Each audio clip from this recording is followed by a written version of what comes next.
Ok, en el video anterior veíamos conceptos básicos de programación en lenguaje C. En este video vamos a ver un poquito más de detalle relacionado con manejo de secuencias. Bien, entonces nuestra agenda es primero ver tipos de datos básicos, luego vamos a ver arreglos unidimensionales, pasaremos a ver ordenamientos de secuencias con el algoritmo de intercambio. Posteriormente vamos a ver búsqueda lineal, búsqueda binaria, vamos a ver arreglos de registros, vamos a ver arreglos de dos dimensiones o bidimensionales, vamos a ver algunas funciones propias de lenguaje C que vamos a estar utilizando, vamos a conocer las secuencias dinámicas a través del manejo de apuntadores y en esa misma línea vamos a ver cómo se implementan las colas, las pilas. Vamos a ver también multiconjuntos y finalmente vamos a ver la gestión de diccionarios o hashing. Continuamos la exploración del lenguaje C. En esta oportunidad vamos a revisar todos los posibles tipos de datos que se pueden definir. Bien, comenzamos acá. Para definir un entero, usamos la palabra reservada int, el nombre de la variable.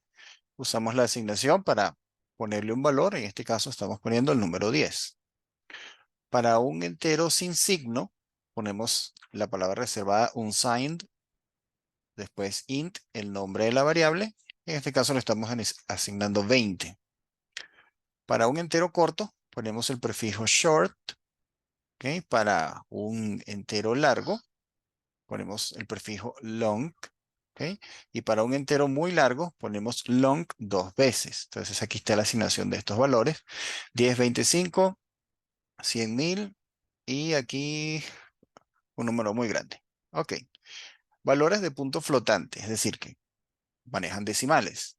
Entonces, tenemos acá la opción de definir un float, ¿ok? Por ejemplo, para 3.14, un redondeo del valor de pi. Puede ser un doble, en este caso ponemos 3.14, 15, 9, etcétera. O un long double, un doble muy largo. Entonces ponemos más dígitos del número pi. Caracteres, bueno, simplemente se le pone char. Y aquí tenemos una variable llamada carácter que le asignamos el valor a. Un booleano, aquí pues el booleano se representa por lo general con un entero y el 1 es usado mayormente para verdadero y el 0 para falso. Bueno, aunque en algunos casos es al revés. Apuntadores, que son números de dirección de memoria que se van a trabajar. Entonces tenemos aquí la forma de definirlo, es un integer asterisco. ¿Mm? Y también tenemos un doble asterisco si es un puntero doble.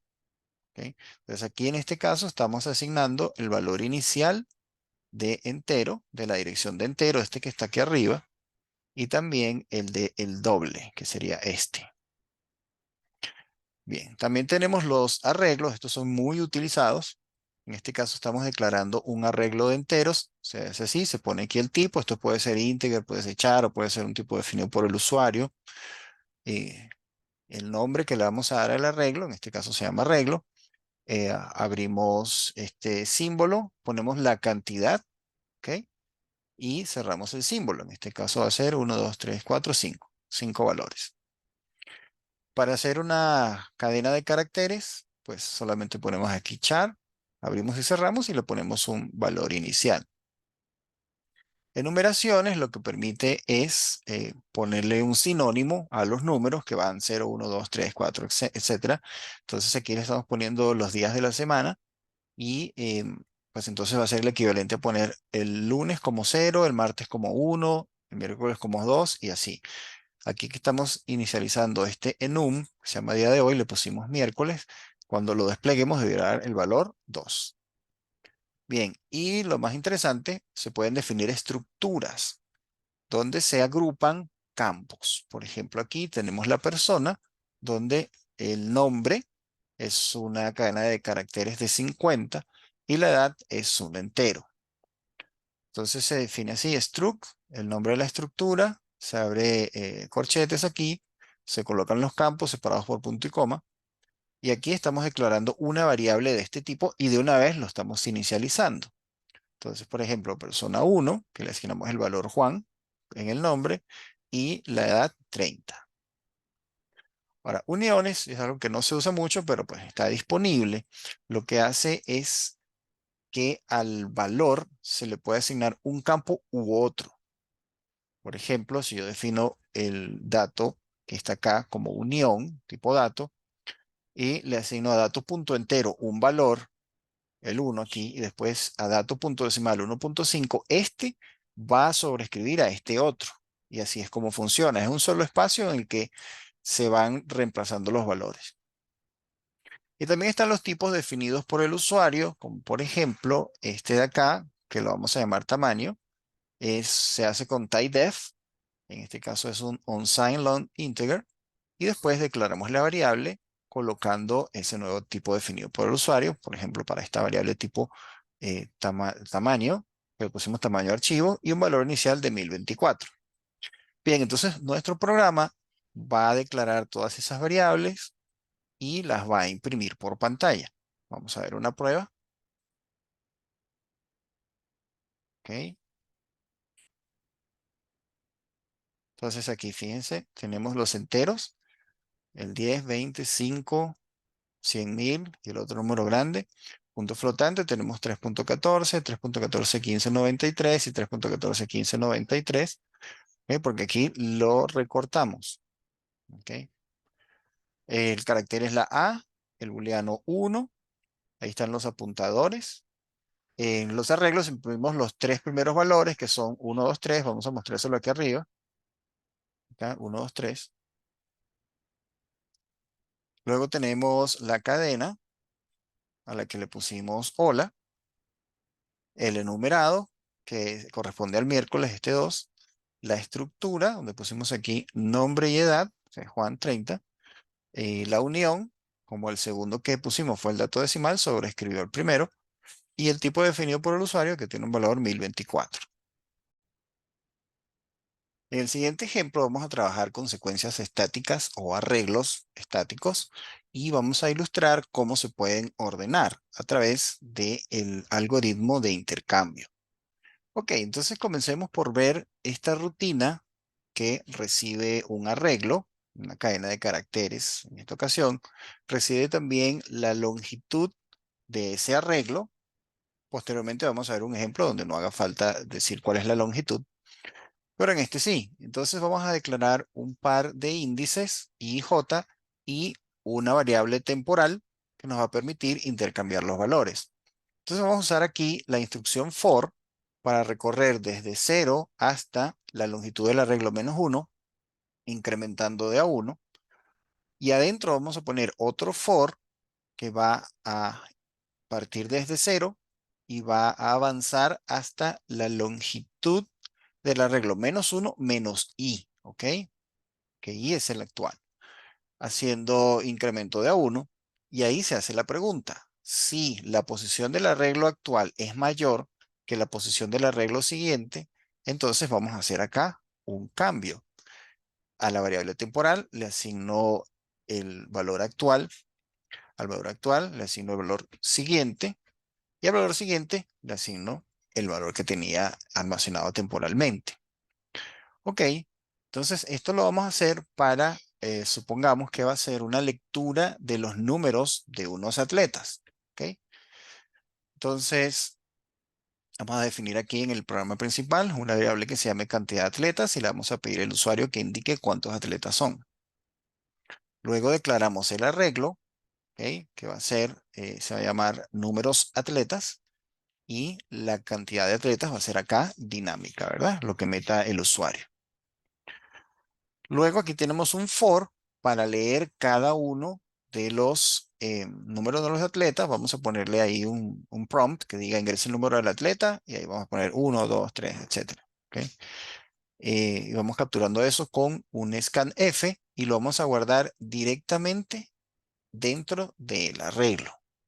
Ponemos aquí el ampersand, ¿ok? Para indicar que va a ser el apuntador a este arreglo. Y aquí vamos a colocar esta i para indicar que es la iésima posición del arreglo lo que vamos a modificar. Luego entonces llamamos a la función que ordena ese arreglo. Le mandamos aquí el arreglo, la cantidad de atletas. Y finalmente vamos a desplegar por consola cuáles son los atletas ordenados de menor a mayor según su número. Ok, hacemos una prueba. Supongamos que vamos a poner 5 atletas. El primer atleta puede ser el 400, el segundo puede ser el 350, el tercero pongámosle 220, el cuarto pongámosle 100 y el quinto puede ser el 900. ¿Ok? Entonces los atletas ordenados según su número de menor a mayor son el 100, 220, 350, 400 y 900. Ok, vamos a agregar más funcionalidad a este programa. Vamos a permitirle al usuario que luego de ingresar todos los atletas y se lo ordenemos internamente en el programa, él tenga la opción de indicar el número de uno de esos atletas y nosotros le indiquemos en qué posición está. Bien, entonces hemos agregado acá una búsqueda lineal en la que, bueno, vamos a decir, inicializamos en -1 de que no existe. Puede ser que el valor que nos pone el usuario no existe. ¿Ok? Entonces, declaramos acá un entero que llamamos i dentro de un for. Entonces, mientras i sea menor que la cantidad de atletas incrementando de a 1, si el valor del arreglo iésimo es igual al número de atletas a buscar, entonces ya lo conseguimos.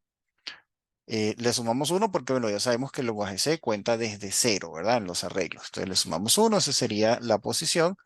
Ejecutamos la instrucción break, que eso significa que ya debe salirse del if y también debe salirse del for porque ya lo consiguió.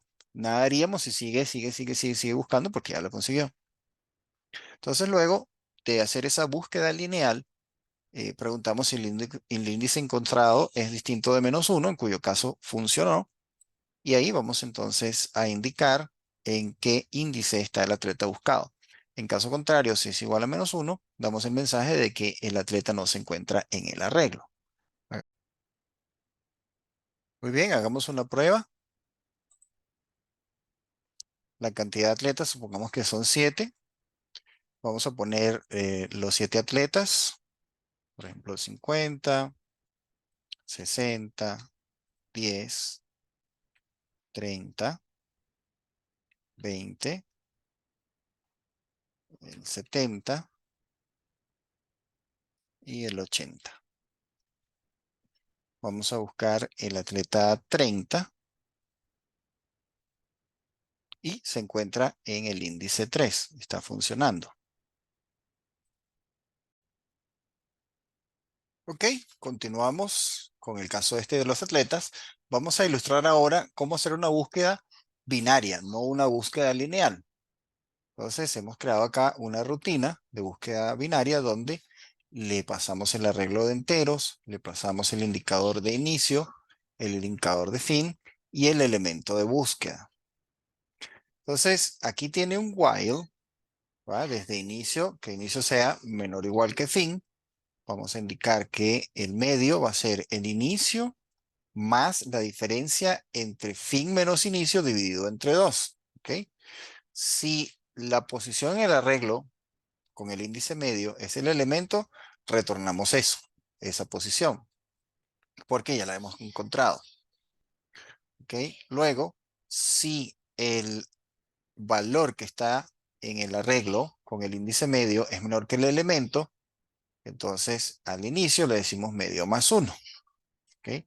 En caso contrario, entonces al final le decimos medio menos 1. Y si hace toda una búsqueda y no se consigue el elemento, vamos a retornar -1. ¿Ok? Entonces el programa ha sido modificado, el principal,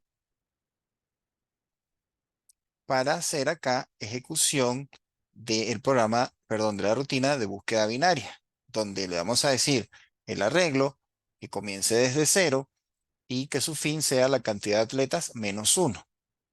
¿Ok? Indicando también el número de atleta a buscar. Vamos a probar si funciona. Cantidad de atletas, vamos a trabajar con 8. Vamos a ponerlo totalmente al revés, 80, 70, 60, 50, 40, 30, 20 y 10. Le damos Enter. El atleta a buscar, busquemos el 30, debería darnos 3. Y correcto, el número de atleta 30 se encuentra en el índice 3. Está funcionando. Muy bien, continuamos con las modificaciones. En este caso, vamos a añadir el nombre del atleta y para eso entonces vamos a definir una estructura que se va a llamar atleta, donde va a tener el número como entero y el nombre que va a ser un carácter de 10, solo para efectos de este ejemplo. ¿Verdad? Bueno, entonces se modifica la función para que ahora obtenga un arreglo no de enteros, sino un arreglo de estructuras tipo atleta. ¿Ok? Entonces el temporal ahora va a ser no un entero, sino una estructura tipo atleta. ¿Ok? Y pues la rutina ha sido modificada para que ahora trabaje con este tipo de registro. Y yo puse solamente un par de componentes, pero aquí se pueden poner todos los que necesitemos, ¿verdad? ¿Ok? Igual la función de búsqueda binaria fue modificada para adaptarse a esta nueva estructura del arreglo.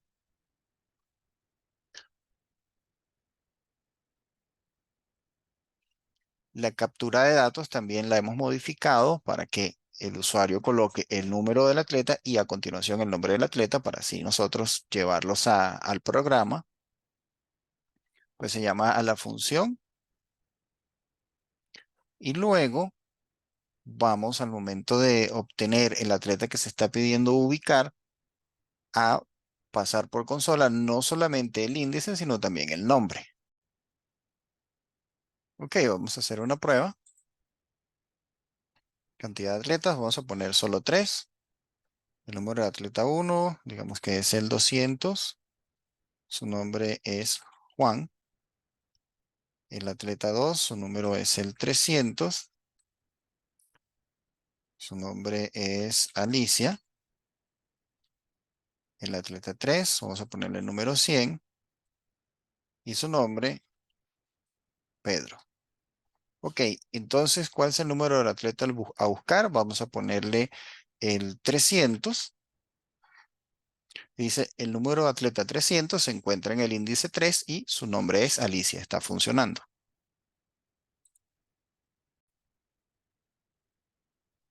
Vamos a hacer un repaso de estos cambios. Entonces, bueno, aquí fíjense que tenemos ahora atletas, índice encontrado, punto nombre. Ok, ese es uno de los cambios que no habíamos utilizado hasta el momento, punto nombre. Bien. Igual acá tenemos en la captura atletas punto nombre. Aquí tenemos atletas punto número. ¿Por qué? Porque estamos utilizando una estructura compuesta. Bien. Igualmente acá, cuando hacemos la búsqueda, fíjense que usamos solamente el arreglo punto número e ignoramos completamente lo que es el nombre. ¿Por qué? Porque esto está actuando como una clave. Entonces, lo que les comentaba, pueden tener varios campos en esta estructura e identificar claramente cuál sería la clave. Y las búsquedas las hacen a través de esa clave. Muy bien, eso sería todo.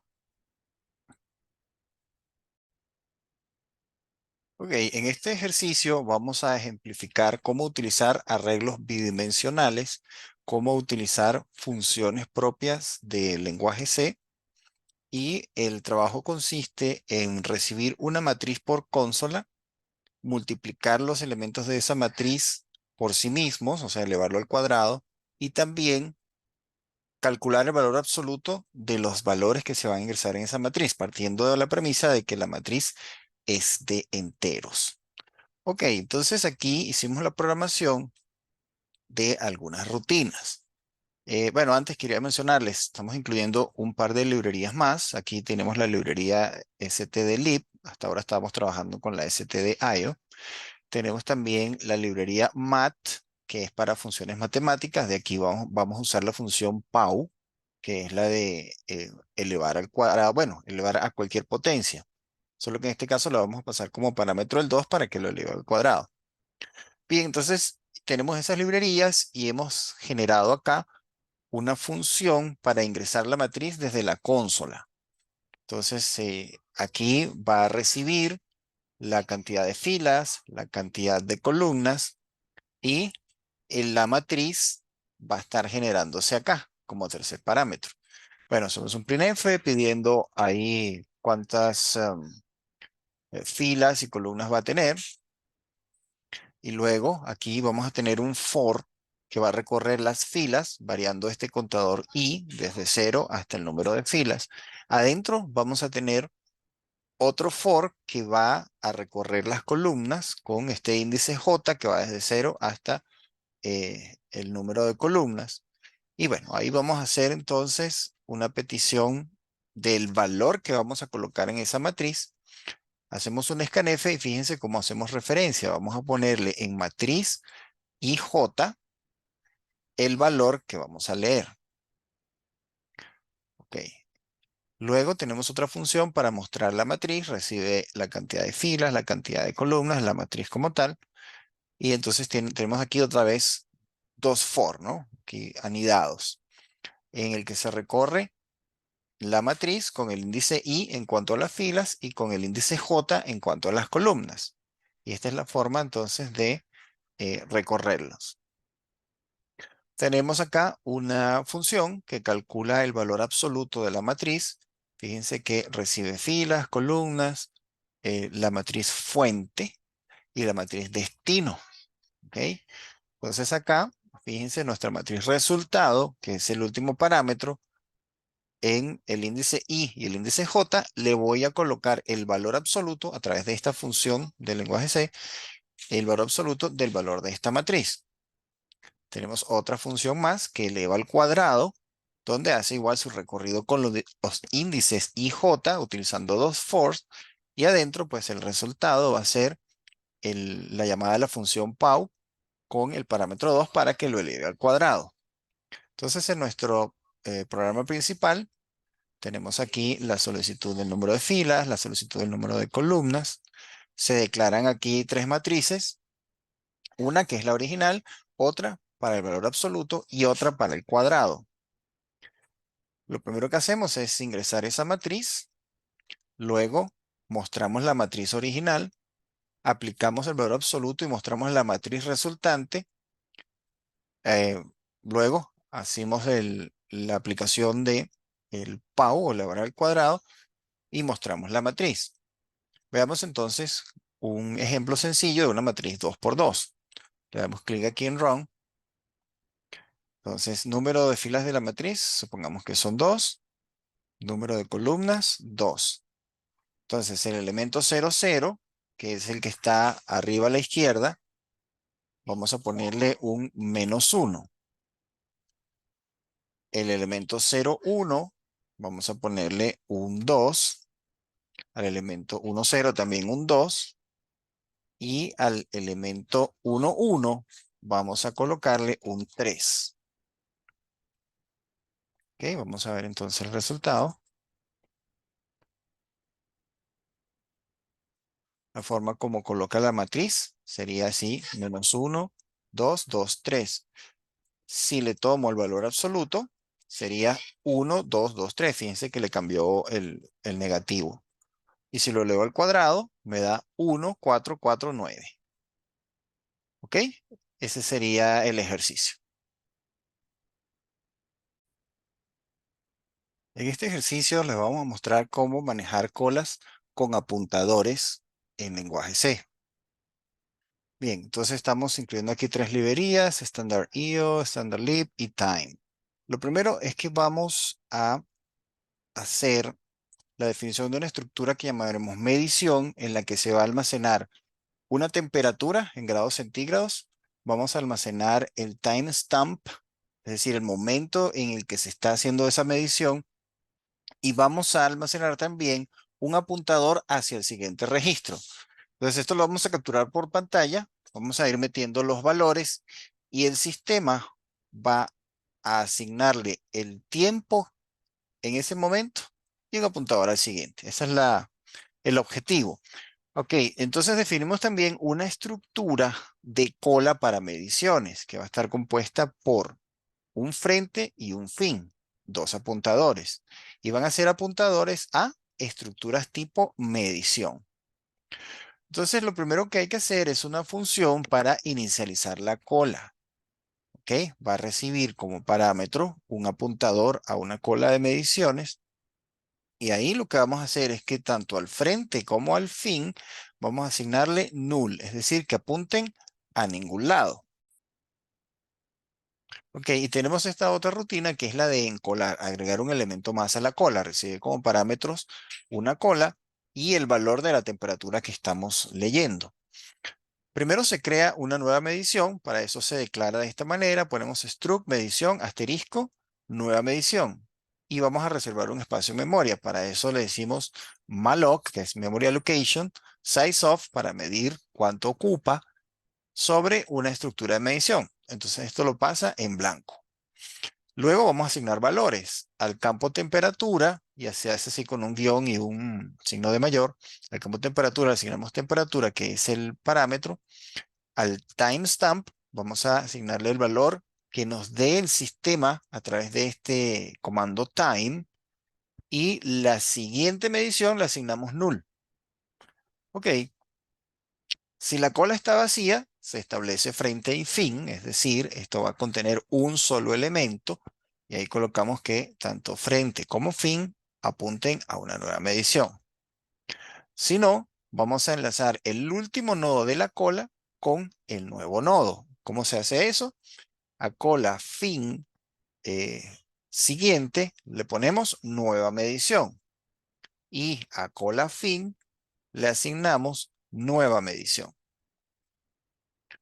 Ok, tenemos aquí otra función para desencolar, sacarlo de la cola, y para mostrar las mediciones. Entonces aquí recibe como parámetros la cola. Tenemos acá una declaración de la variable actual tipo apuntador a medición y le vamos a asignar el frente. ¿Ok? Y bueno, vamos a hacer ahora la ejecución de un bucle while en el que vamos a eh, mostrar ahí cuál es la temperatura que hemos ido almacenando. Y aquí vamos a utilizar la función setime para convertir ese timestamp en algo legible. Eh, Luego vamos a decir que el actual va a ser el actual guión el siguiente. Y eso es lo que nos va a permitir pasar como si fuera un arreglo, pero lo que pasa es que aquí es dinámico y es con computadores. ¿Cómo pasar al siguiente elemento? Solo que aquí no usamos los índices que teníamos en los arreglos, que si ahí le asigno i más uno, no, esto es lo equivalente, ¿no? Al actual, asigno actual guión siguiente. Hasta que llegue a null, que es lo que marca que es el último. ¿Ok? Después tenemos una función para liberar la memoria de la cola. Le pasamos la cola y aquí lo que va a hacer es ejecutar la función free para liberar el apuntador. Como son espacios de memoria que estamos reservando nosotros explícitamente, esa es una de las bondades que tiene el lenguaje C, tenemos también que liberar esa memoria. ¿Ok? Y después mandamos a reiniciar la cola.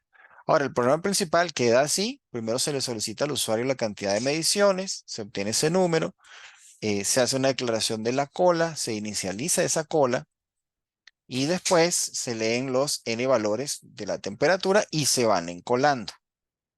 ¿Ok? Por eso se llama aquí la función encolar. Finalmente se muestra la cola y se libera. Vamos a hacer una prueba. Cantidad de mediciones, comencemos con unas 4 mediciones.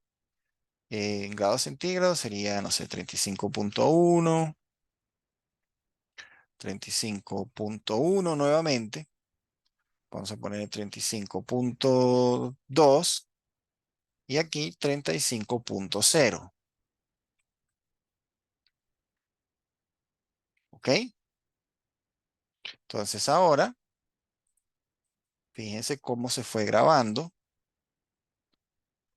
La temperatura 35.10 fue tomada el 14 de noviembre a las 20:43:27. Este con 32, este con 36 y así fue incrementando. Lo que logramos fue ir encolando cada uno de estos valores. Y esa es la aplicabilidad de la función de cola. Ok, veamos ahora cómo se implementa una pila. Vamos a utilizar las tres librerías que usábamos en el ejemplo anterior. Vamos a mantener la definición de la estructura de medición y lo que vamos a incorporar ahora es la estructura para la pila de mediciones. Entonces ponemos aquí un struct, pila de mediciones, que va a tener un solo campo, el que lo vamos a llamar tope de la pila. Y va a ser un apuntador a una estructura tipo medición. Bueno, está la función de inicialización, donde le pasamos la pila y al recibirla, entonces lo que vamos a hacer es asignarle al componente tope el valor null. Luego tenemos la función para apilar una medición. Entonces aquí va a recibir una pila, una medición de temperatura y ahí vamos a crear entonces una estructura tipo medición donde primero hacemos la inicialización de reservar el espacio de memoria con malloc. Luego a la temperatura le vamos a asignar el valor que recibimos como parámetro. Al timestamp vamos a permitir al computador que calcule cuál es el tiempo de ejecución del momento. Y al siguiente le vamos a asignar pila-tope. ¿Ok? Luego a pila-tope le vamos a asignar esta nueva medición. O sea, este registro que estamos creando acá. Ok. Luego tenemos una función para mostrar pila y que también hace el desapilamiento de esto. Recibe la pila, declaramos una variable actual que sea un apuntador a la medición, le asignamos el valor de pila-tope y bueno, hacemos aquí el bucle donde vamos a recorrer cada uno de ellos a través de la asignación de actual, le asigno actual, guión siguiente. Ok. Luego una función que tenemos aquí para liberar el espacio de memoria de la pila. Que igual es un bucle que ejecuta la función free. Y finalmente inicializa la pila. En el programa principal tenemos la petición, la captura del valor de la cantidad de mediciones, la declaración de la pila, la inicialización de la pila, la lectura de los valores de temperatura y el apilamiento respectivo a través de la llamada a la función apilar. Luego mostramos la pila y la liberamos. Ok, vamos a probar el programa. Vamos a darle clic aquí en Run. Cantidad de mediciones, pongamos 6. Vamos a colocar aquí 31, 32, 33, 34, 35, 36. Y las mediciones en la pila están almacenadas al revés. ¿Ok? Y con eso ya está funcionando la implementación de una pila. Veamos otro caso de estudio que es el manejo de multiconjuntos. Un multiconjunto es un conjunto que permite repetir los valores de un elemento. Bien, vamos a implementarlo de esta manera. Vamos a comenzar por incluir la librería standard.io. Vamos a definir una constante acá que vamos a llamar maxSize. Le vamos a dar valor 100. Vamos aquí a definir un tipo que lo vamos a llamar elemento multiconjunto que va a tener dos componentes. Un elemento tipo entero y una cantidad tipo entero. Vamos a definir otro tipo acá que llamaremos multiconjunto que va a incluir un arreglo de elementos de multiconjunto y un entero para indicar el tamaño. Bien, entonces vamos a ver las funciones. Para inicializar el multiconjunto, recibimos el multiconjunto y lo que vamos a hacer es que a la variable size, que es el tamaño, le ponemos 0. ¿Ok? Después tenemos una función para agregar un elemento. Recibe el multiconjunto, recibe el elemento. Y entonces aquí vamos a ejecutar un for. con un índice que va desde 0 hasta el tamaño del conjunto, pasando de uno en uno. Entonces acá, si lo conseguimos, si conseguimos ese elemento, ¿ok? Lo que vamos a hacer es incrementar la cantidad. Vamos a decir que apareció una vez más y salimos de la función a través del return. ¿Ok? Si no está, entonces vamos a crear uno nuevo. Vamos a colocarle ahí que a conjunto guión elementos con índice conjunto guión size, que dice el tamaño, punto elemento, le asignamos elemento. Y la cantidad, bueno, comienza en uno. ¿Ok? E incrementamos el tamaño en uno con esta instrucción, size plus plus. ¿Ok? También tenemos la opción de eliminar un elemento. Con esta función vamos a recibir un conjunto, un elemento, lo vamos a buscar con este for. Si lo conseguimos, entonces vamos a restarle 1 a través de esta instrucción poniendo aquí menos menos. Y lo otro es que si la cantidad llegó a 0, entonces se elimina el elemento del multiconjunto. ¿Ok?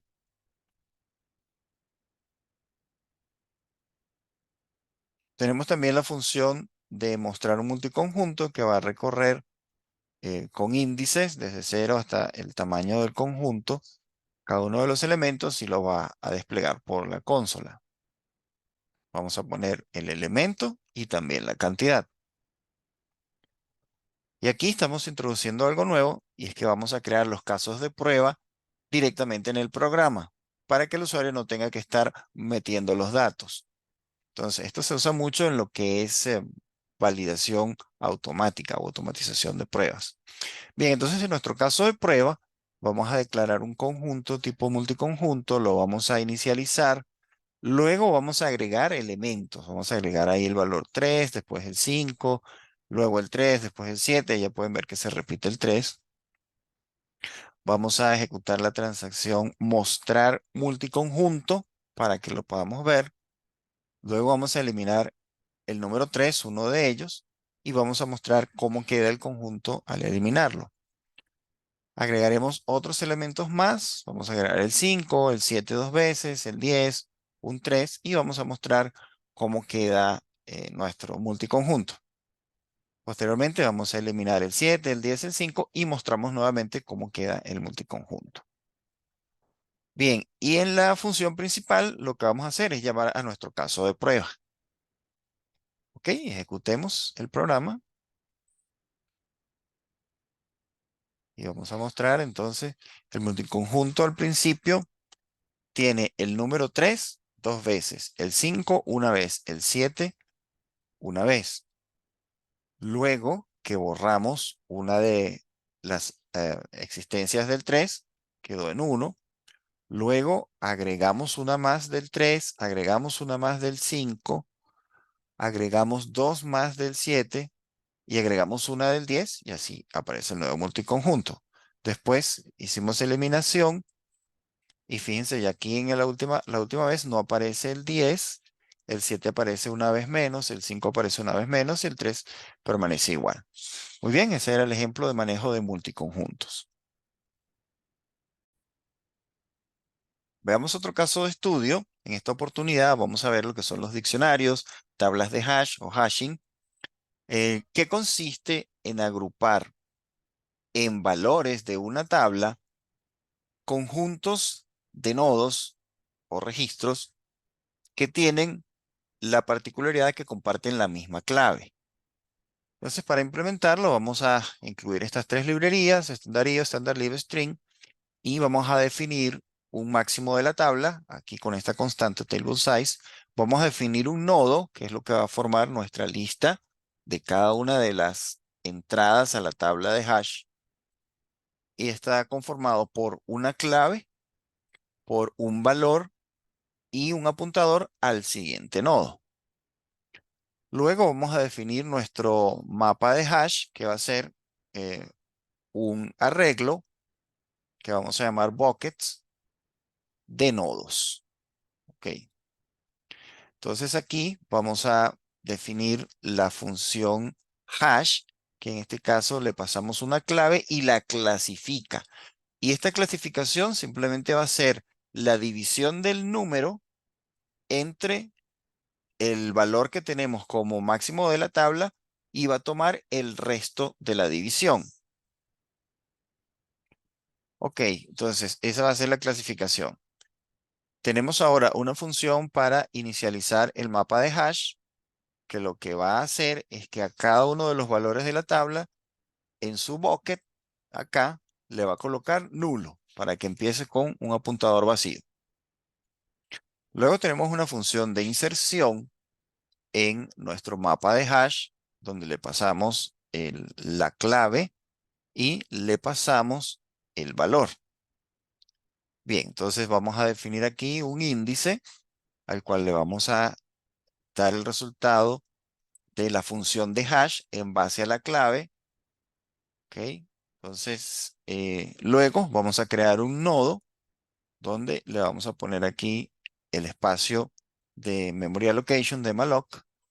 ¿Ok? Entonces, vamos a hacer una pequeña validación de que si no se puede abrir el nuevo nodo es porque hubo un problema en memoria. Si no, continuamos y al nuevo nodo le asignamos primero la clave. Vamos a hacer aquí, como es una cadena de caracteres, vamos a utilizar la función string copy. Recuerden que anteriormente pasábamos carácter por carácter, pero en esta oportunidad vamos a utilizar una función de C que ya está en esa librería string y que hace la copia de una cadena a otra. ¿Ok? Entonces hacemos esa copia y al próximo le asignamos null. Bueno, aquí hacemos una validación que si el mapa bucket con ese índice es distinto de null, entonces al nuevo nodo, guión next, le vamos a asignar el mapa guión buckets index. ¿Ok? Y finalmente al mapa buckets index le vamos a asignar el nuevo nodo. Tenemos aquí también una función para borrar. Le vamos a mandar el mapa de hash, la clave. Entonces, bueno, aquí se declara un índice, se le asigna la función de hash para hacer la búsqueda. ¿Ok? Se busca un nodo. Vamos a poner el nodo actual, lo vamos a llamar aquí current, y le asignamos el mapa de hash guión bucket en el índice correspondiente. Y al previo le vamos a asignar nulo, un nodo previo. Entonces vamos a buscarlo aquí con este bucle while. Vamos a ir preguntando si el actual es la clave. Ok, ahí vamos a procesar. Si el previo es nulo, entonces aquí vamos a ponerle que en el mapa bucket por el índice le vamos a asignar el valor de el actual guión el próximo. Si no, entonces al previo guión próximo le vamos a asignar el actual guión próximo. Ok, ahí vamos a liberar el apuntador del actual y retornamos. Ahí salimos. Ok, en caso que no se cumpla la condición, pues no se ejecuta este código y se ejecuta lo siguiente. Al anterior le asigno el siguiente y al siguiente le asigno el siguiente del siguiente. Ok, luego tenemos una función de búsqueda donde pues se envía acá la tabla de hash, se envía la clave. Aquí tenemos un índice que va a ejecutar la función de hash para obtener el valor de la clave dentro de la tabla de hash. Vamos a tener una variable aquí local que va a ser current, y es un apuntador a un nodo. Ok, el valor inicial va a ser el mapa de hash guión el bucket dentro del índice. Y luego vamos entonces a buscar acá todos los que están clasificados en esa tabla de hash, partiendo del primero, y vamos a buscar esa clave. Cuando ya la consiga, pues retorna el valor. Y luego tenemos aquí la instrucción que nos permite recorrer todos los elementos de esa lista dentro de la tabla de hash. Después tenemos una función de display para mostrar la tabla de hash en la pantalla. que tiene aquí un bucle for, desde 0 hasta el máximo de la tabla, pasando de uno en uno. Entonces va a imprimir el número de la tabla y luego vamos a recorrer la lista de nodos de esa entrada de la tabla. Y para eso, pues vamos a usar este bucle while, actualizando que el actual va a ser el actual guión el siguiente. Tenemos también una función para liberar la memoria que hayamos utilizado. Le pasamos el mapa de hash y con este bucle for va a recorrer cada uno de los elementos de la tabla de hash y en cada uno de los elementos de la tabla de hash va a recorrer la lista de valores que se tienen asociados. Después tenemos acá un caso de prueba donde declaramos un mapa de hash, lo inicializamos y vamos a hacer la inserción, inclusive generando colisiones. ¿Qué es una colisión? Cuando dos valores tienen la misma clave de hash. En consecuencia, hay que asignar en esa misma lista un valor más. Entonces, supongamos que aquí tenemos 1, 2, 3, 4, 5, 6. Juan, María, Carlos, Ana, Pedro, Luisa. Aquí tenemos más inserciones para generar colisiones, Elena, Pablo, Sofía, Miguel, pero los nombres no son los que van a generar la colisión, sino las claves. Entonces recordemos que dado un número, lo que se va a obtener es el resto de la división entre 10. ¿Sí? Entonces este 1 va a colisionar con este 11, el 2 con el 12, el 3 con el 13, el 4 con el 14. Bien, una vez insertados todos esos valores, en nuestro caso de prueba, vamos a mostrar la tabla de hash. Vamos a hacer unas 3 búsquedas, ¿ok? Luego vamos a eliminar un valor de la tabla de hash y vamos a mostrar nuevamente el mapa de hash. Luego lo liberamos y eso sería todo. Eso es lo que vemos en nuestro caso de prueba. Bien, entonces ejecutemos. Solo vamos a poner esto aquí más grande, le damos run. Bien, entonces fíjense, nuestra tabla de hash inicial son 10 valores. ¿Ok? Entonces el primero no consiguió nada, está en null. Los que terminan en 1, fíjense, 11 Elena, 1 Juan y el siguiente nulo. ¿Ok? Los que terminan en 2 tenemos 12 Pablo, 2 María, en 3, 13 Sofía, 3 Carlos, en 4, 14 Miguel, 4 Ana, en 5 tenemos 5 Pedro, 6, 6 Luisa y los demás en null. Si queremos buscar un valor para la clave 1, ok, entonces te va a dar Juan, buscas acá, ¿sí? Él va a pasar por aquí. Primero pasa por acá, luego va por acá y consigue el valor. Si queremos el valor para la clave 2, va a meterse primero por acá y va a conseguir después este valor. Y con el 3, igual. Se mete primero por aquí, recorre y consigue este valor. Entonces está funcionando. ¿Ok? Luego de operaciones de borrado, como por ejemplo borrar este 2, esta clave 2, bueno, se va a meter por aquí y lo va a eliminar. Fíjense que ahora solamente nos aparece 12 Pablo. Y bueno, ya está funcionando nuestra tabla de hash.